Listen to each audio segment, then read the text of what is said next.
श्रीराम समर्थ. श्रीमद दासबोध दशक 13वा. नामरूप समास 3. उभारणी निरूपण. श्रीराम. ब्रह्मघन आणि पोकळ, आकाशाहून विशाळ, निर्मळ आणि निश्चळ निर्विकारी श्रीराम. ब्रह्म हे घन पोकळ भासणारे, आकाशाहून विशाल, निर्मळ, निश्चळ आणि निर्विकारी आहे.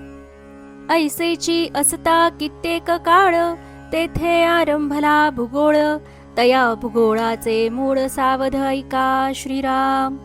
असे ते असता दीर्घकाळ लोटला आणि मग या भूगोलाच्या निर्मितीचा आरंभ झाला.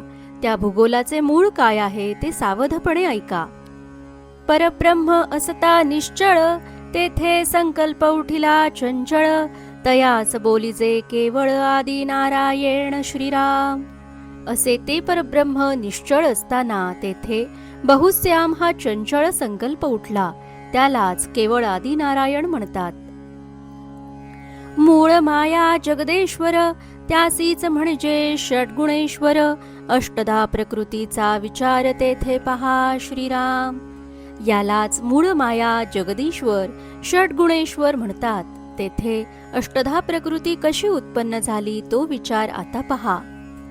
ऐलीकडे गुणक्षोभिणी, तेथे जन्म घेतला त्रिगुणी, मूळ ओंकाराची मांडणी तेथून जाणावी श्रीराम. या मूळ मायेतूनच गुणक्षोभिणी माया उत्पन्न झाली.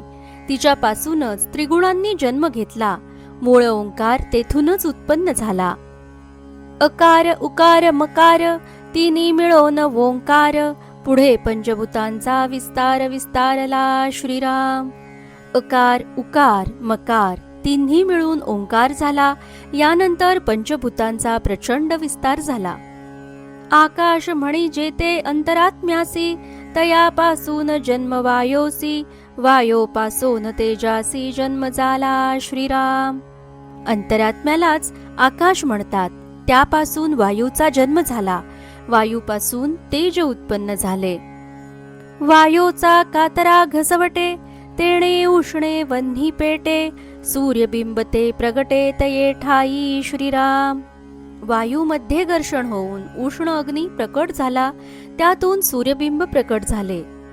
वारा वाजतो शीतळ, तेथे निर्माण झाले जळ, ते जळ आळून भूगोळ निर्माण झाला श्रीराम. नंतर थंड वारा वाहू लागला. तेथे जळ निर्माण झाले. ते जळ आळून भूगोल म्हणजे पृथ्वी निर्माण झाली. त्या भूगोळाचे पोटी अनंत बीजांची या कोटी, पृथ्वी पाण्या होता भेटी अंकुर निघती श्रीराम. त्या भूगोलाच्या पोटात नाना प्रकारची अनंत बीजे निर्माण झाली आणि पृथ्वी व पाणी यांच्या मदतीने त्या बीजांतून अंकुर निघाले. पृथ्वी वल्ली नाना रंग, पत्रे पुष्पांचे तरंग, नाना स्वादते मग फळे झाली श्रीराम. पृथ्वीवर नाना रंगांच्या नाना वेली, पाने, फुले यांची निर्मिती झाली. मग अनेक प्रकारची चव असलेली अनेक फळे उत्पन्न झाली. पत्रे पुष्पे फळे मुळे, नाना वर्ण नाना रसाळे, नाना धान्ये अन्ने केवळे तेथून झाली श्रीराम.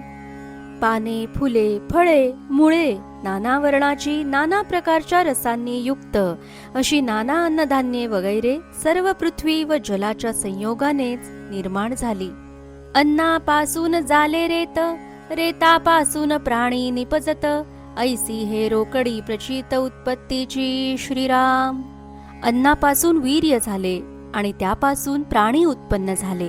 या प्रकारे या उत्पत्तीची रोकडी प्रचिती सर्वांना येते.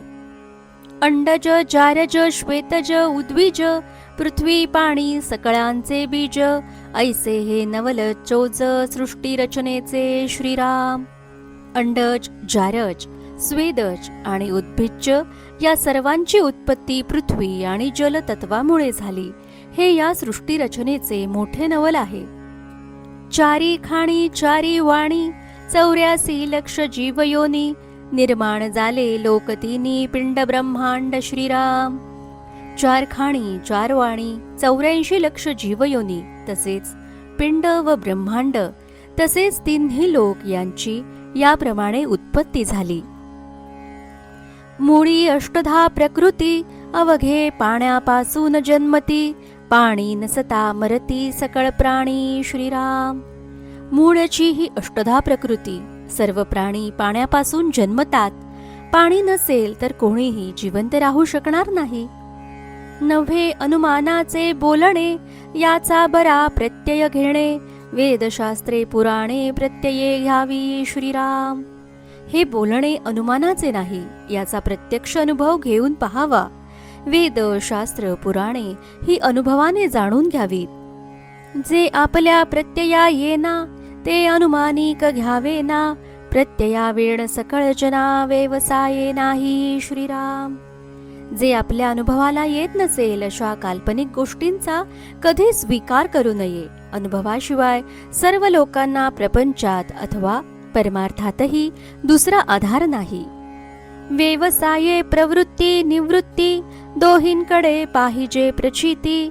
प्रचिती विण अनुमाने असती, ते विवेकहीन. श्रीराम. व्यवसाय प्रपंचाचा असो वा परमार्थाचा असो, दोन्हींकडे प्रचिती असणे अत्यंत आवश्यक आहे. प्रचितीखेरीज जे लोक केवळ अनुमानावर विसंबून राहतात, ते विवेकहीन असतात. ऐसा सृष्टी रचनेचा विचार, संकळीत बोलिला प्रकार. आता विस्ताराचा संहार तोही ऐका. श्रीराम. असा हा सृष्टी रचने संबंधीचा विचार येथे संकलित करून सांगितला आहे. आता या विस्ताराचा संहार कसा होतो तेही ऐका. मुळापासून शेवटवरी अवघा आत्मरामची करी. करी आणि विवरी येथा योग्य. श्रीराम. मुळापासून शेवटापर्यंत सर्व काही आत्मारामच करत असतो. तोच करतो आणि तोच यथायोग्य विवरणही करतो. पुढे संहार निरोपिला, श्रोती पाहिजे ऐकिला. इतुक्या उपरी झाला समास पूर्ण. श्रीराम. पुढील समासात संहाराचे वर्णन केले आहे, ते श्रोत्यांनी ऐकले पाहिजे. इतक्यावर हा समास येथे पूर्ण झाला आहे. इति श्रीदासबोधे गुरुशिष्य संवादे उभार आणि निरूपण नाम समास तिसरा समाप्त. जय जय रघुवीर समर्थ.